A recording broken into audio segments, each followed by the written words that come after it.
What's up, everybody? It's Matt Johnson. We are back with another episode of Real Estate Uncensored. This is the place where you get actionable ideas, insight, and inspiration to turn your real estate business into a life of freedom. We have one of my favorite people on the show today. We're talking with Aaron Wittenstein about how to take 5 listings in less than 2 weeks, which is insane. And we're going to talk about how he did it. And then we'll just have fun and answer some questions, both from the lead gen scripts and objections Facebook group that Aaron started, as well as live here on Facebook. So first of all, the Junior Grandmaster himself is in the co-pilot seat where he so belongs, back in his box. Soon he will be out of the box because we're going to speak together in San Diego here in about 2 weeks. And so I'm bracing myself for impact when Greg blows into town and gets off the Southwest flight and immediately goes and gets the largest beer known to man. What's up today? Oh, it's so true. Dude, okay, so all of you guys that can't see me right now, I'm wearing one of my new favorite shirts. I got it from $6shirts.com. Aaron laughed his butt off. And it's a picture of a chicken, and then an arrow pointing to its butt, and it says, "What's up, chicken butt?" Just one of those funny things. As soon as Aaron read that, he's like, "Oh my God, they just made my day." I want it. Can you send me one? Dude, $6shirts.com. You can buy one for $6. Better if I get it as a gift. Dude, remember when you sent me a shirt like last year? I Dude, do. Did I ever send you the photo of me wearing that shirt? It came above your belly button, if I remember. Yeah, it's like a midriff shirt. It was so tiny. I found that picture on me the other day. It was absolutely hilarious. But Matt, I remember the voucher when I flew out to Michigan and I got bumped off a couple of planes. And so United's like, "Hey, here's a $1,000 voucher." I'm like, "Fuck, dude, I can't ever use this stupid thing. It's such a pain in the butt." I'm using it. Dude, it's $20 more.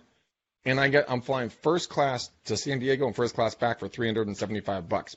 All paid for with the voucher, $0 out of my pocket. First class, hashtag first class airlines. Yes. Nice. Yes. And then it's beer time. Maybe that's what Good. All right.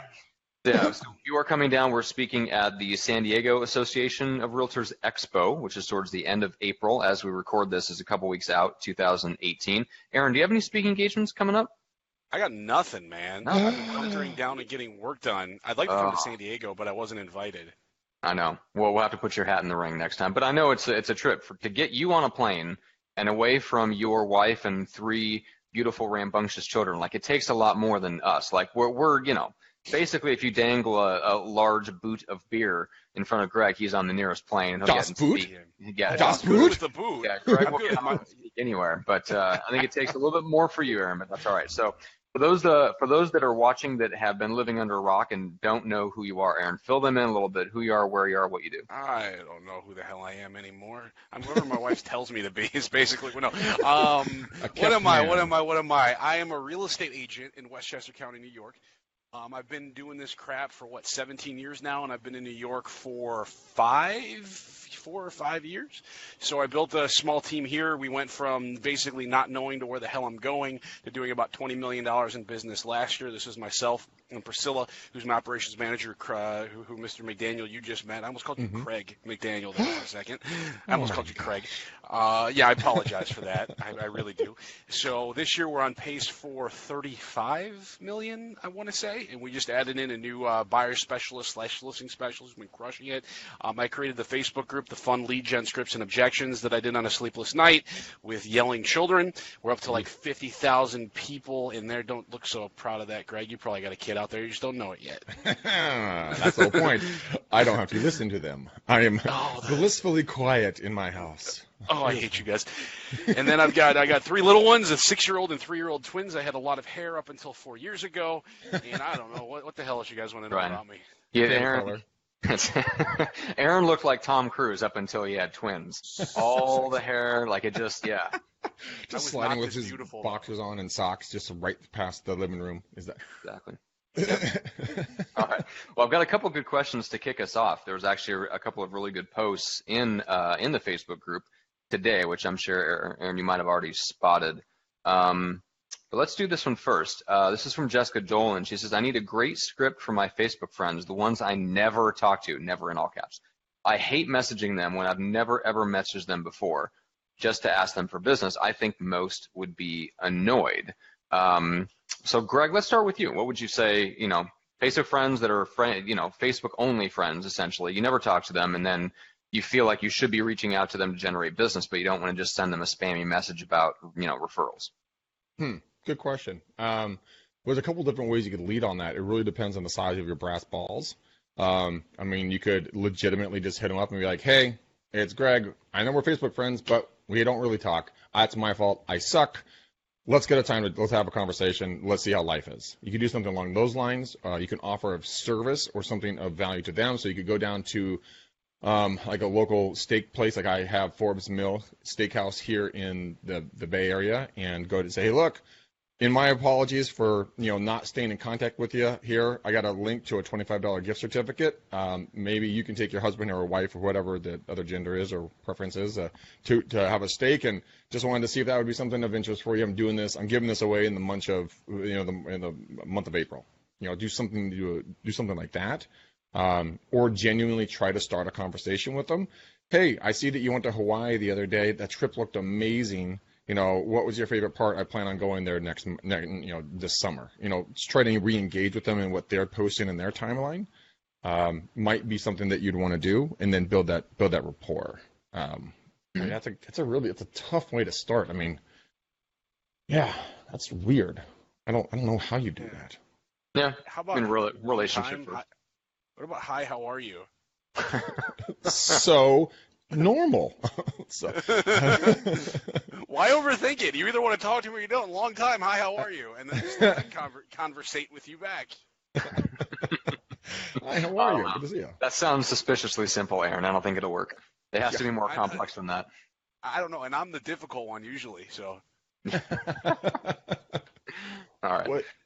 It seems like you. I mean, Aaron. Honestly, and all joking aside, I mean, honestly, how would you go about doing this? I mean, you're in New York. Hi, how are you? Everybody tries to kill you. No, hi, how are you? Long time. Hi, I mean, why would I do anything more than that? I mean, the reality of it is, if you barely know anybody as their Facebook friend, you know how long it's going to build that relationship anyway, where you just get a conversation going, you see what they're talking about. Maybe you're in real estate. Well, they have a question, but that's, I mean, I can't think of anything much more fancy than that. Okay, simple as easy, man. I mean, very much like I was on Facebook the other day where I live essentially, and one of those ads was running for like one of those this guy I don't know, something about this guy who was talking about something. He was walking around. I'm like, what is going on here? Essentially, he's a pickup artist, right? And he was like, I'll show you the simplest way to meet hot women. And I'm like, okay, I'll bite. I'll see what this guy's chattering away about. And he did exactly what you were saying right there. He just walked up to women and be like, hey, my name's Bob. Hi, how are you?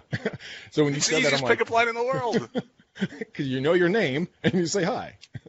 But it could be for real estate as well. Hey, how are you? I'm Aaron. I'm the local preferred real estate agent here in the area. Figure I'd give you a ring and see how you're doing.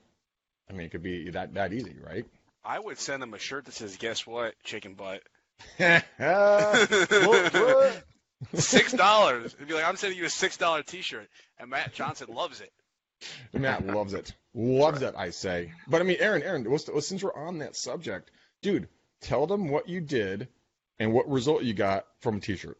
Oh man, I wore my hashtag Realtor T-shirt on Friday to a kid's birthday party and to a poker game, and I got 2 leads. So I went out and bought like 12 more T-shirts. So I'm quit wearing anything other than real estate. Like if I'm not going on an appointment, I'm wearing a real estate T-shirt. Going to the gym, go everywhere. When I go anywhere, I'm wearing my hashtag Realtor or any Realtor T-shirts. I got one that says want to buy a house. I got one that says want to sell a house. I got one. We made this up. Everybody, you guys all watch wrestling back in the day? Yeah, like Hulk Hogan. You remember Stone Cold Steve Austin? Hell yeah. Austin 316 or Houses 316. I just sold your ass. Oh my God.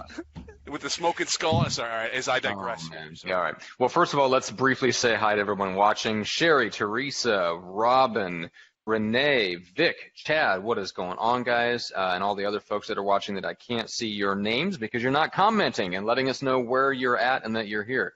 So first of all, guys, make sure that you pop in your location so that we can keep you in mind for referrals and you can talk to each other and get to know each other better. We really appreciate you guys joining in and watching the show with us live.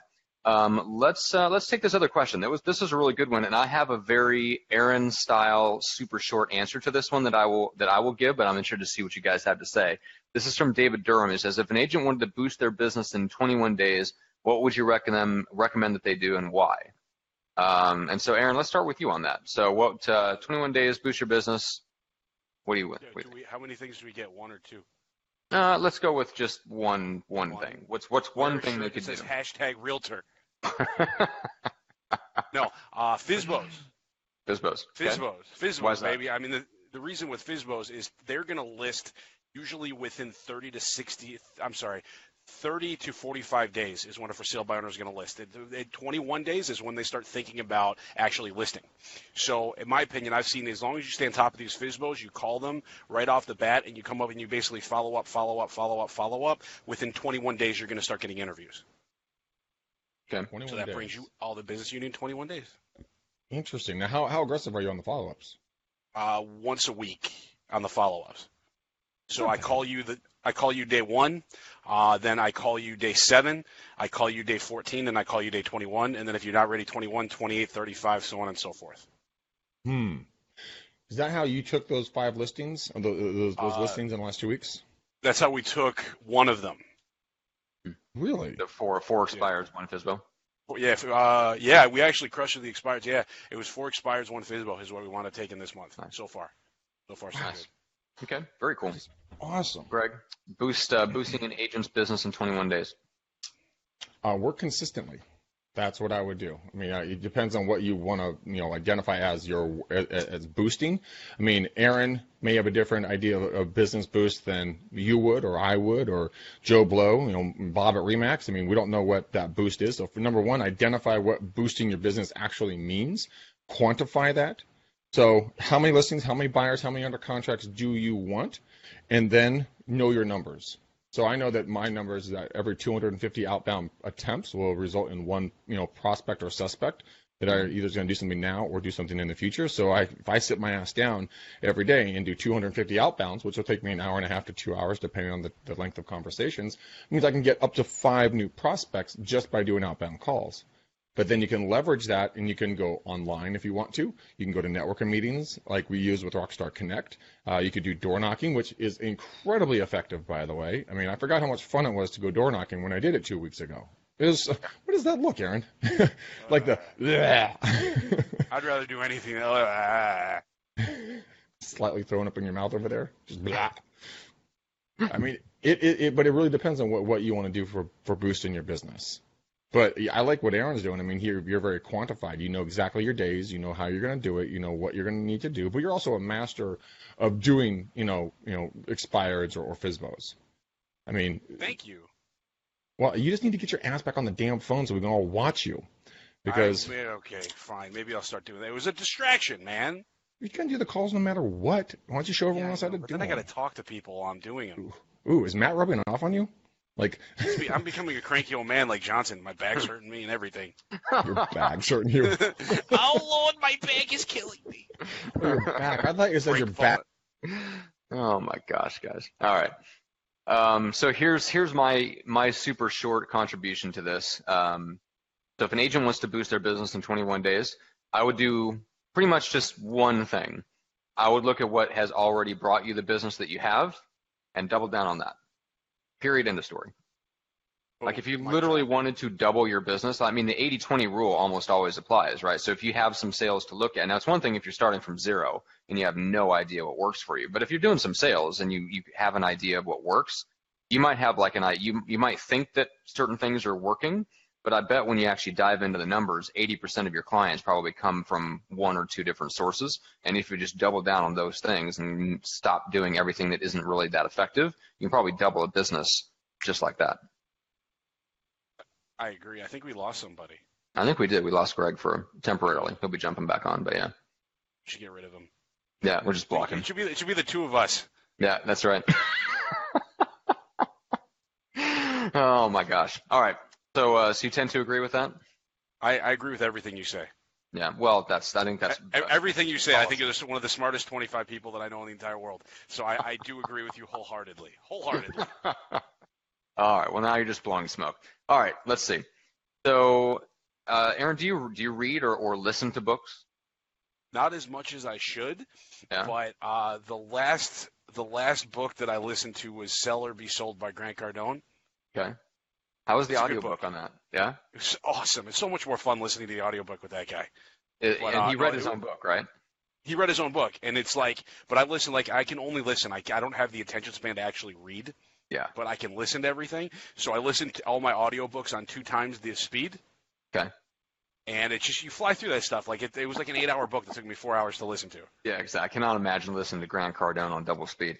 So somebody just asked, like, what's the last book you read? So Sell or Be Sold.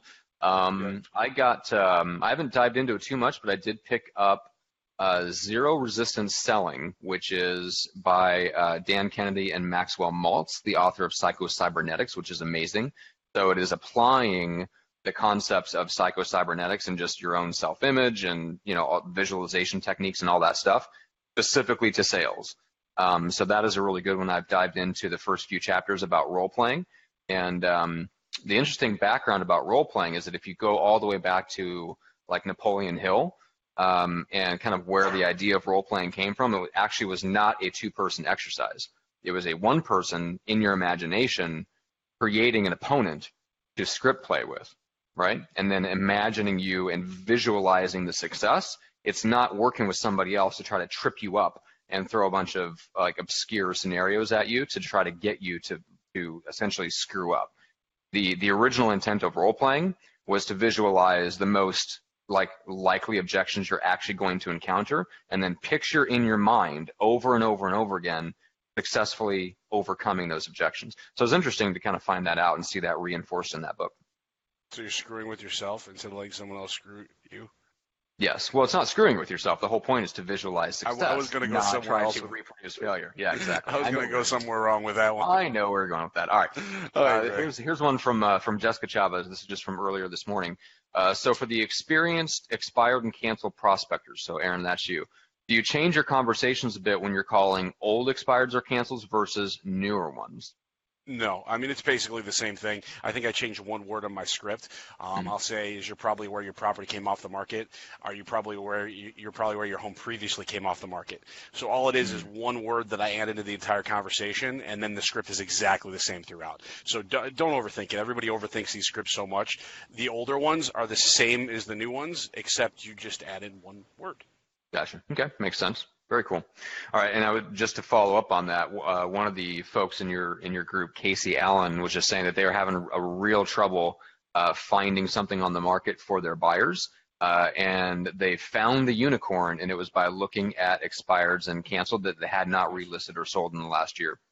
Nice. So even if you're going at it from the other side, I mean, it's worth having access to that data or partnering up with an agent that calls expireds and see if you can find the fit.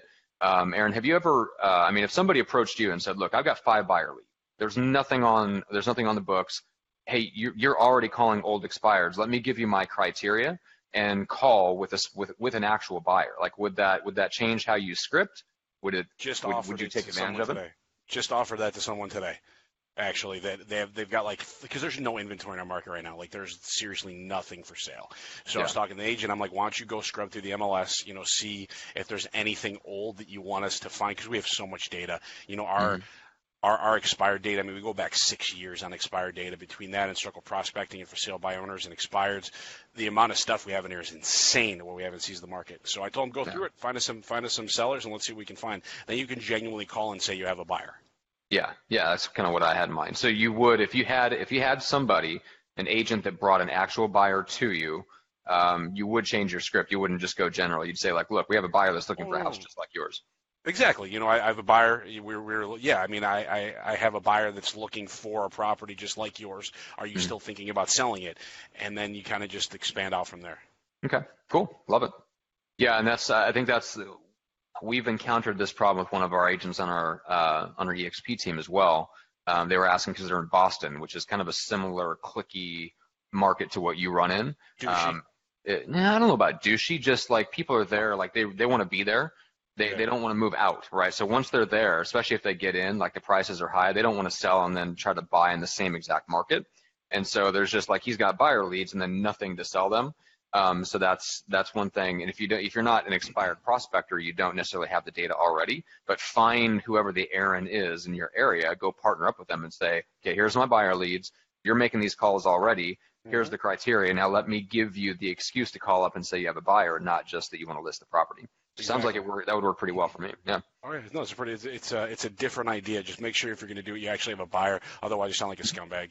You're lying. Oh, exactly. No, and you don't do that. So when you're calling old expireds and you don't have a buyer for them, you don't even mention that. You're just going straight for the listing. So. Nope. Yeah. Okay. Let's see. So Sue Anfang says, for those of you cold calling, I've been doing it for about 3 weeks now. 1,500 dials, almost 300 contacts, and 2 appointments. Curious as to others' results. So Aaron, let's start with you, since Greg just was able to hop back on. So 1,500 dials down to 2 appointments. What do you think about the numbers, right? I mean, I think it's going to take. I'm actually going to pull up my amount of dials that I made. See if I can pull this up easy. Dialer sessions. This week I didn't have. Today I didn't have. Like, for example, from last week, I don't know if it says here within a time period of 6.4 hours, 381 minutes, I made $536, which is $84 per hour. So this is over a span of like 3 days, and I set 1 appointment per. But keep in mind the 3 appointments that I set were all like callbacks that I had.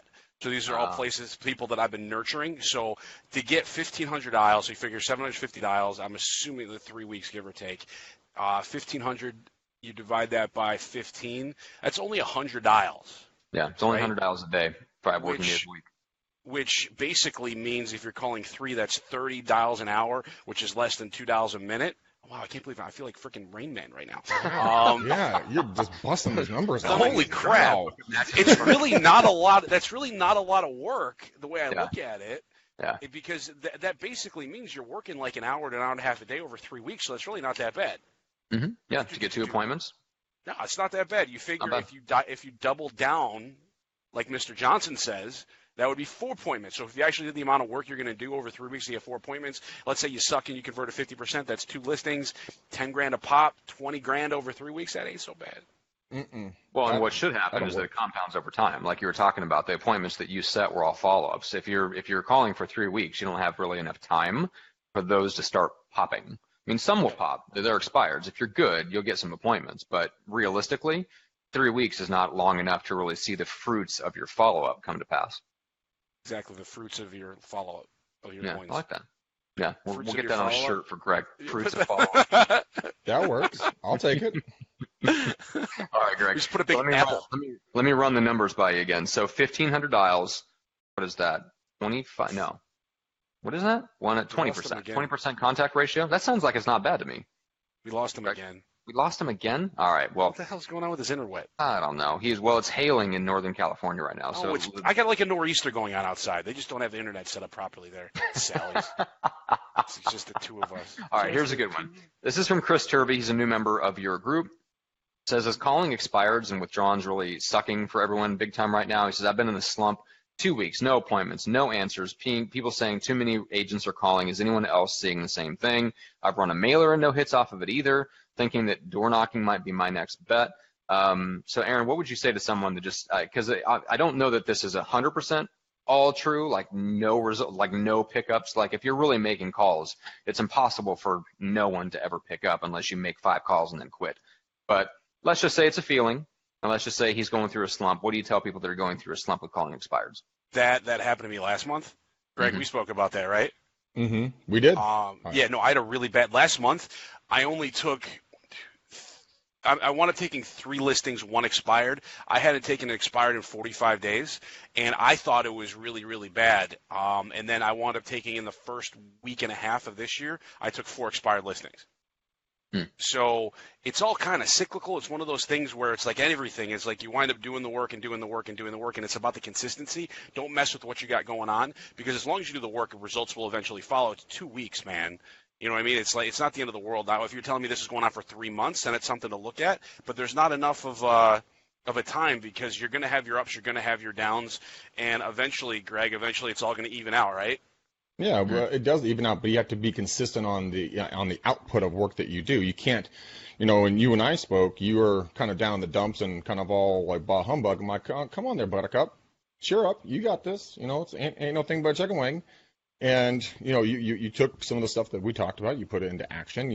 I'm not saying I was the cause of it, but I mean, you obviously took something out of that conversation, and it then reinforced and put it into your business, and voila, you have positive success. When you don't get what you're expecting right away, don't let it get you down. This business is full of disappointment, and just know that it's part of the process. So that at the end of the day, when you guys are talking with your spouse, or your kids, or your mentors, or your colleagues, or anything else, and someone else is having a better week or month or year than you, dude, that's cool. That's them. Concentrate on you. See what's working, what's not. Double down on your strengths. Let your weaknesses be outsourced to somebody else. But always, it's important to be around people that are positive, that have positive energy. Because you know what, your 5 friends that love to tell the story of how they didn't do something or why life isn't treating them right is not going to bring you up when you need that boost. You need to call somebody, like call Aaron or call Matt, because Matt loves being called. His number is 402-551-1152. All the time. What's funny is that's very close to Jeff Cohn's cell phone number. Is it really? It's wildly different from mine, so it's pretty good for you making that up off the fly. But we've got a couple of comments. Renee and William both agree that they're seeing the same thing. As Renee says, phones have been slow. She started hitting the doors. William says it's happening here too. Lots of pickups, but they're saying the same thing, that too many agents are calling. I'm just curious, Aaron. First of all, before I ask my real question, preliminary question, what's the typical listing agreement period for you guys? Is it 6 months in New York? Yes. Yes. Okay. Well, no, there's no typical. I make mine 6 months, but I also make them you can cancel at any time. Well, yeah, okay, but in Omaha, like for the most part, like it's written into our listing agreement. No, Typically, that is 6 months. But anyway, so I was just curious. Like, I don't know if do you see trends when certain types of expireds hit the market where they listed 6 months ago? They listed October of last year. They were probably wanting their house to sell before the holidays, and now they're expiring in freaking April of 2018. Like, does that affect their mentality? Are you seeing like, or maybe the fact that it's tax time, for example, like those two things? I would think that kind of affects people's mentality when they do expire and how receptive they are based on what they were thinking when they first put their home up on the market. I'm in New York. Everybody's an asshole out here. So, if you think it's in Florida you're having a challenge, oh my God, come work here. I'm not even going to tell you. It was funny. My new guy, he had a conversation. He basically, you bleeping mother bleeper, I'm going to find you and kill you. That was the conversation. Yeah. Really? Like his first day, he's like, all right, I got that no out of the way. Goodness. Angry kitten. My God. Oh, yeah, he was an angry elf. Angry. I need to. But usually the best time that I find are in the summertime, like June, July, and August. September is usually when the most expireds come through, which is why I always tend to be very strong listing in the third quarter. Okay. So right now, a lot of the work that I've been doing is consistency from things that I was calling last year, because I called and did follow. Like if I'm looking here, I got 29 Rockledge, which was that was a FSBO. We got 149 King, which is an expired that I've been in touch with for 6 months. 10 Dunham, that was a brand new expired. 136 Highview, that one was a brand new expired as well. And the other one, where are you? 12 Maple, this was an expired from 2 years ago. Holy cow. Yeah. 2 years ago. Two of them are long-term follow-ups, and then 2 are brand new. Okay, very cool. All right, so basically the moral of the story is don't stop calling. No, you can build that pipeline. Build a pipeline. Out of that whole thing, I got one slam dunk. Yeah. Yeah, makes sense. All right. Yeah, it's slam dunk. All right, so Cindy Ardema, another brand new member to your group. Good Lord, dude. Wow, how sweet. Says if you're a newer agent with strong marketing skills, how would you approach finding a more experienced agent to partner with? And I'm always curious and about people that look to partner. So if you're a newer agent with stronger marketing skills, how would you approach finding a more experienced agent to partner with? I would question, if you're the one with the strong marketing skills, why you need to partner up with somebody anyway, because that's most agents' weakness. I don't know if it's just the back end. I mean, you can get a transaction coordinator. I mean, the only other scenario where I would think you'd even consider partnering with somebody else, if you're the one that brings the strong marketing skills to the table, is if you're breaking into some either new market or some area of the market like luxury, where you literally don't have any experience in that area at all, and you want to bring in someone to like co-list the first handful of properties and then go your separate ways, part ways as friends, and just get the foothold that you need. Aaron, I don't think you ever partnered with anybody, did you? No, I don't play nice in the sandbox with others whatsoever. So I find that so hard to believe. Oh, wait a minute. No, I don't. No. I've learned from my mistakes. Yeah, exactly. I've learned from my mistakes. So what would you tell a newer agent, strong marketing skills, why would they even partner with an experienced agent? I don't think partner. I think if you go with a mentor or something to that effect, I don't find anything wrong with that whatsoever. It's just with something like that, if you want to get in bed with somebody, if you want to get married to somebody, I should put it that way, that's a big responsibility, and that's a big undertaking to do. So I would suggest if you're brand new go to your office, find a mentor. That would be somebody that you can bounce stuff off on. They may take a percentage of your commission. Like example, my office, you have a productivity coach. So even maybe consider joining a team. But something like that, you got to interview. You got to interview for those jobs. But partnering with somebody, if you're brand new, I guarantee I've done partnerships. I've done a lot of things before. They never end well for me. Yeah, I agree. It's funny you mentioned the productivity coaches, and not to pick on Keller Williams because that's a term that is a specific role within a KW office, but this phenomenon shows up in every brokerage. Somebody put the comment or the question there, like, what do you guys think of working with a productivity coach? Because I checked mine out and they've sold like 3 homes in the last year. And some of that's justified. Like some people become productivity coaches when they've sold a grand total of, 10 or 15 homes in a year. And, the job of a productivity coach, just so everybody knows, especially in the KW system, is, from what I understand, is to work with the bottom 80% of the agents, as in the people that are doing a handful of deals a year, and help them do a couple of handful of deals a year. So if you're looking to work with somebody that coaches high producing agents and teams, you might as well just go straight to somebody else anyway. It's not the productivity coach that you need to work with. That's not even their role. Like, you need a map, in KW, they would send you to a maps coach. In another brokerage, they would send you to whatever, or Tom Ferry. So just a quick preview on that. But like, Greg, you're a great example. I mean, you've shifted, you're still doing real estate, but you've shifted a lot of your time and training. Like, it takes a lot to coach people. It takes a lot to recruit people. Like, that is time consuming. Like, you have to put your own real estate practice on the back burner to an extent. So the idea that someone is doing 100 plus, 150 plus transactions a year and has 20, 25, 30 hours a week to coach you, to me, that's a big misunderstanding that a lot of agents have. Well, it could be also they have systems and the staff in place to handle those different sides of their lives. A lot of people ask me, Greg, how do you do everything that you do? And I say it's teams and systems that are put into place, because, I mean, a surgeon doesn't do all the OR prep, doesn't get that patient ready, doesn't do all the steps of the whole process. They come in, do what they need to do, and they get out. Same thing with doing real estate, doing lead gen, converting people in, like Aaron did, 5 people in 2 weeks into new clients.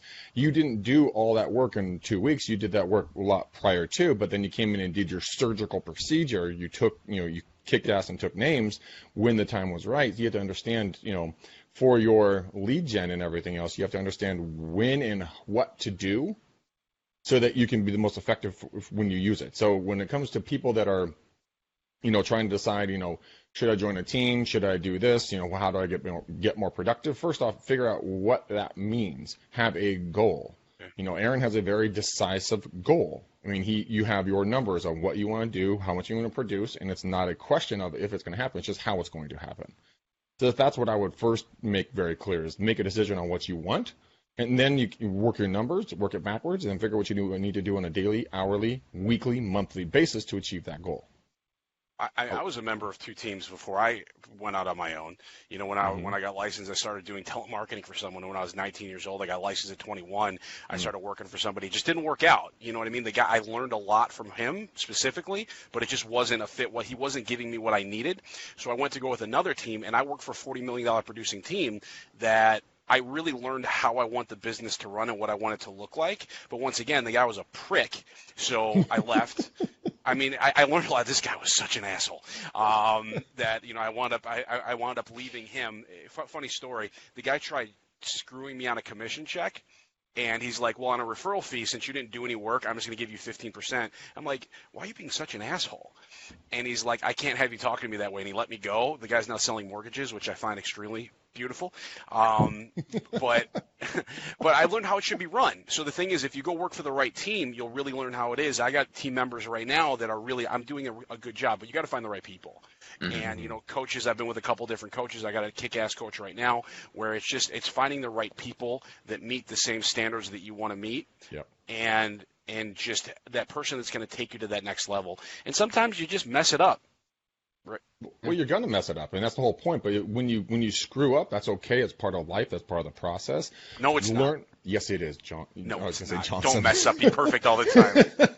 I was going to argue. I'm like, yeah, whatever, Johnson. No, sorry, Wittenstein. Same difference. I'm just as beautiful. So ingrained in Greg to disagree with me, he projects it onto other people. Oh, that's funny. That was the most perfect part of the entire podcast right there. But I mean, but it is true. I mean, I think that failure is beautiful because if you learn from it, you grow. Nobody grows when they're completely comfortable. So when you fail at something, look at it and be, okay, what lesson did I learn? Shit, that sucks. I don't want to do that again. So just make sure you don't repeat that same problem multiple times. But as you grow, as you fail, you gain. I mean, Les Brown has a great saying that says, if you can fall on your back. So, because if you can look up, you can get up. And a lot of people, what are you doing with your head over there, Wittenstein? I know that saying. I like that saying. I'm not mocking you, douche. Okay. I totally thought you were like, if you know better, we can do better. Yes. Anyway. Yes. Yeah. Yes. See? Exactly. That's exactly what I'm talking about. Two questions for Aaron before we put a nice bow on this one. And by the way, Aaron, you've got your Expired Mastery Elite class coming up in May, right? Yes, expiredmasteryelite.com. Were you doing a Volpe? That was almost the Gene Volpe. You didn't quite commit. You didn't commit to it, but expiredmasteryelite.com. Because one of the questions was, how many times and when in a day do you call them? Which I know you go super deep into this in the course, which is a month-long live course. But just give people a preview, a little bit of what you talk about in terms of like when and how many times you call a day. Ooh, how many times when we call them? That's all we're going to say right now. Ooh. We make phone calls. We make no. It depends on what you got going on. I call first thing in the morning, and it's really a question on how much time you have, and all that other good stuff. So. Okay. How many phone calls? So. Fair enough. All right. Here's one more question about expireds. This is from Heather Sarati. She says, I just got a text from expired mailer I sent out. Said they got my letter, wanted to talk. I said, great. Can we meet Wednesday? Their response was, as of now, yes, but I'm not looking to sell. Don't want to waste your time. I'm doing a refi and just had an appraiser here. So her question is, how do you respond? Aaron, my question for you is this just a standard expired win? Mm-hmm. Is it just a smoke screen though? Is it a real objection? Are they really not thinking about selling? don't know. So how would you proceed? Would you say get more out of them? No, I would say it sounds like a waste of my time. Leave me the F alone. That's exactly what I would say. I'd be like, of course you're wasting my time. Come on, no. I would say no worries. If there's anything we do to help, please reach out. Okay. F your mother. And then you would move on and pick up the phone and call more expireds. Exactly. You don't focus on that. If they want to refi, I don't care if they're smoke screening me because it sounds like I read that one. That's a complete waste of time. Yeah. Which would you say is easier? This is a good one. Stephen Zatola. Is it easier to call FSBOs or expireds? Yes.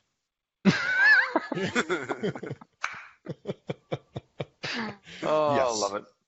Yes. I will leave that one with a simple yes. Okay. I'm very decisive today. You guys notice this? I like it. Yes, well, concise. You're not decisive. You're very concise. Oh, my God. I hate you. You're very literal. Yeah, Marie Mitchell says, been contacting FSBOs lately, and she's in bold class. What do you say or ask when they tell you they already have an offer? You say, what? What do you sorry to bother you. Have a great day. I love you. Move on. I love you. We play a game. No, we play a game in the office. I see how many people I could say. Like when I'm having a really bad day, my intention is to say I love you to every person that's on the phone. I hang up. You want to say house? No. Okay, I love you. Have a great day. And they're like, one person was like, I love you too. I'm like, thank you for paying attention to what I said. You actually did that on a call. I do it all the time. I do it all the time. I do it all the time. I'm actually thinking of adopting that. I want to adopt that. It's a nice pattern interrupter. Hi, my name is Greg McDaniel with the McDaniel Callahan Real Estate Team. I love you. I'm doing some calls today. You know, when you start doing stuff like that, and people are so worried. Oh my God, what do I say? What do I do? You can say that in the middle of the conversation 4 times, and no one will pay attention to what you're saying. Yeah, no, it's totally true. People don't pay attention to anything. They tune you out 100%. I throw things in there all the time, and it just makes. I'll say like, I'm doing some calls right now, and I just wanted to see how are you doing, and they're like, did he just say meow? I'm pretty sure he just said meow. right, meow. You want to play the meow game? We'll play the meow game. I play the meow game on my calls. It's awesome. Or I'll throw things in there, just like another pattern interrupter. I'll go through my intro, and then I'll say, and I'm good friends with Adika, and people are just like, what? What's Adika? You know what you should do? You should say, hi, it's Greg McDaniel with the McDaniel Callahan Real Estate Team. I'm recording this call for quality control purposes. Guess what? What? Chicken butt. No. If I could physically slap both of you right now, I would. Oh my God. Guess what, chicken butt? Rob St. John. Rob is watching, and he did the whole expansion team and then broke out on his own. He says, do you smell popcorn? Is my favorite pattern interrupt. Oh my God, that's good. Okay, let's go with one serious question before we close it out and get on with the rest of our day. Todd Allen says, objection handler 4, we are thinking about we're just renting it out. Aaron, what say you? That's not an objection. Not an objection. Well, I feel like it's on your list of objection handlers for Fire Master. No, it's not actually. I thought they said we're renting it out. So they say, no, we're thinking about renting it out. Not that they're renting it out. That's a great one. Don't project. Don't you're so quick to move on to the next call, like you're projecting and assuming. You know what happens when you assume, right?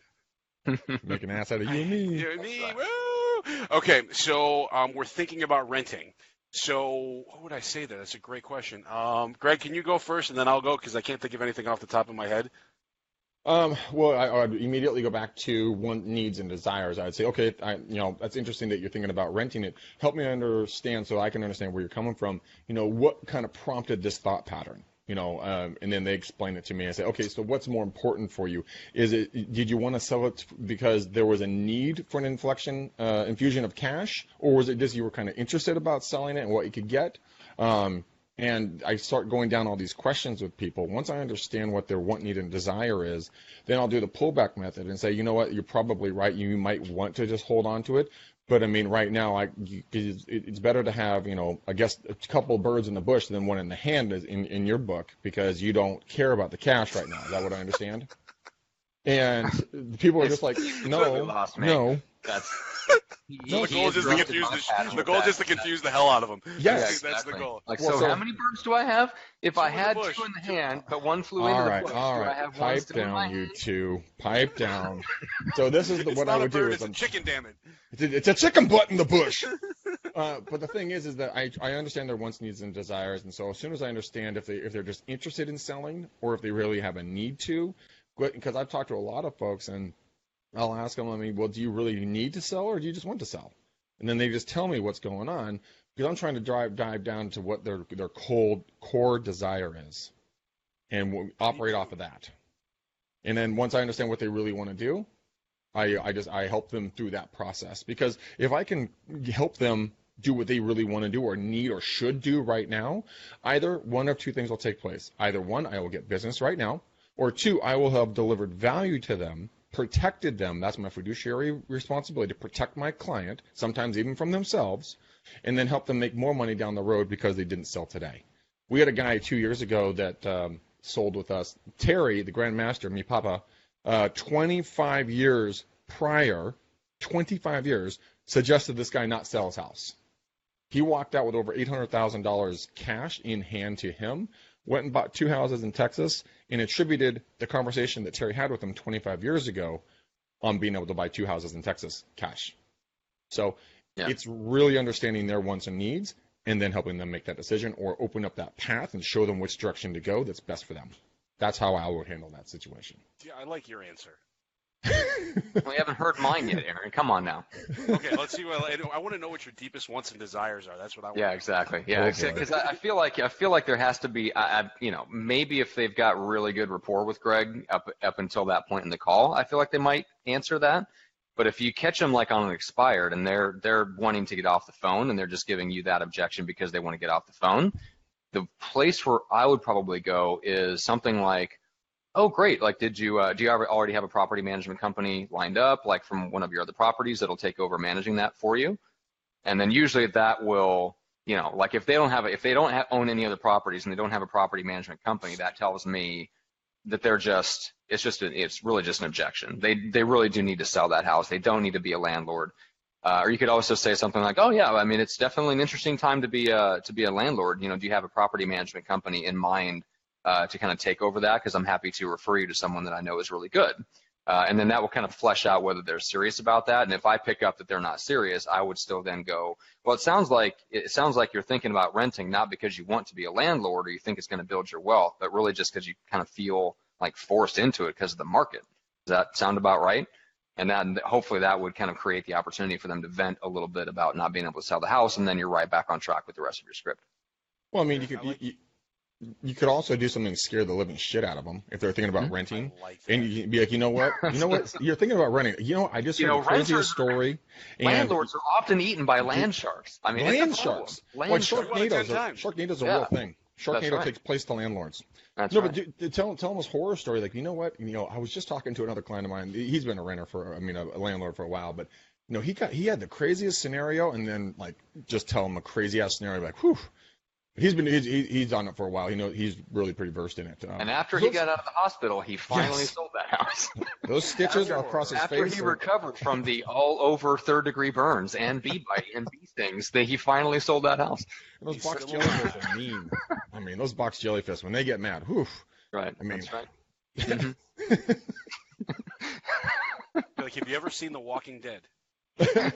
Those are your tenants. I don't know what that means, but I want to watch that TV show. Oh my gosh! All right, so let's Aaron, remind people of where they can go to connect with you. How do they join the Facebook group? How do they learn about Expired Mastery? They can go to my house. The address is wow. That flopped. Okay, so that was really stupid, by the way. Okay, so what do they want? Lead gen scripts and objections. Find me on Facebook. I guess Greg said now I've got to go on Instagram. I do have like 3,000 followers on Instagram. I just never use it. So I've been told to go on Instagram. I got to have the story of my life on there. Anybody who's interested in Expired Mastery, very easy, expiredmasteryelite.com. That's expiredmasteryelite.com. It's pretty awesome. We've put like 200 people through, and people are actually making money from it. So other than that, I want to know what your wants and dreams are. Your deepest desire. That's right. I want to get deep into rapport and build your deepest desires in my mind. Oh my God.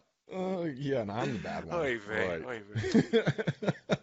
Well, that's good, Matt. Now I do believe you have a preference of color on the bows that you like to put on things, but I think you need to let everybody know what they get behind door number 1 when they join our EXP team. Matt, what do they get? Yes, well, you get access to all of our training. So Rockstar Prospecting, Getting Out Business, Introvert's Guide to Sales Success. What else? Good Lord.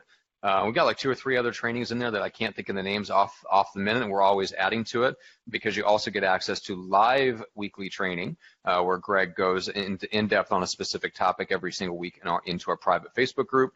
You also get a weekly Q&A conference call where you can show up and ask questions about sales and marketing and prospecting. And we just had a great call with one of our agents today who's getting started in a new territory and kind of helping her strategize out exactly what she's going to be doing to generate business in the new area. And so anyway, that's just a small sampling. You also get ERS Livestream, which is run by our friend Jeff Cohn, who's been on the show quite a few times. So his training, you get free when you join the team, or you can go and get it as a standalone product. It's $17 a month for 8 hours of content. So you can learn more at erslivestream.com about that. But you do get that for free if you join our team. So either way, if you're listening and you're already happy with your brokerage, Totally cool. Keep listening to the show. Check out erslivestream.com. But if you're thinking that you need more training, more support, and you need access to someone like Greg that can answer your questions when you need them answered to help you get over specific hurdles in your business, then that might be a reason to partner with us, and that's why you should talk to Greg. Yes, and you guys are going to do that by going to bookmcdaniel.com. Again, that is bookmcdaniel.com. Get 30 minutes with me. I have a call in 6 minutes with a gentleman who might be joining us. So there's people actually do use the link, guys, and I do want to hang out with you, and I will talk to you.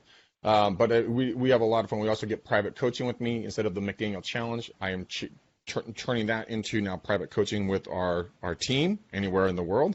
Is 100% free. So it's another thing. Some people actually waited a year and a half to have one call. You guys can have his calls whenever it's not booked at no cost to you. So that's just one other thing. Well, this has always been a fun show. Matt, please pick the color of the bow we're going to put on this show today. Oh, it's very easy. In honor of Aaron and the color of the Lead Gen Scripts and Objections group, we're going to put a nice forest green bow on this episode. Why did you say a bald bow?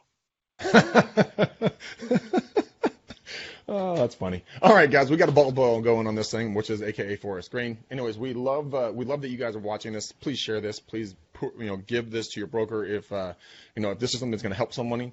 Please don't hide it away. I've talked to a couple of people who don't share the show because they're like, this is my precious, and they don't share it. I'm like, no. Like, the whole point is to share the damn thing. That's why it's created.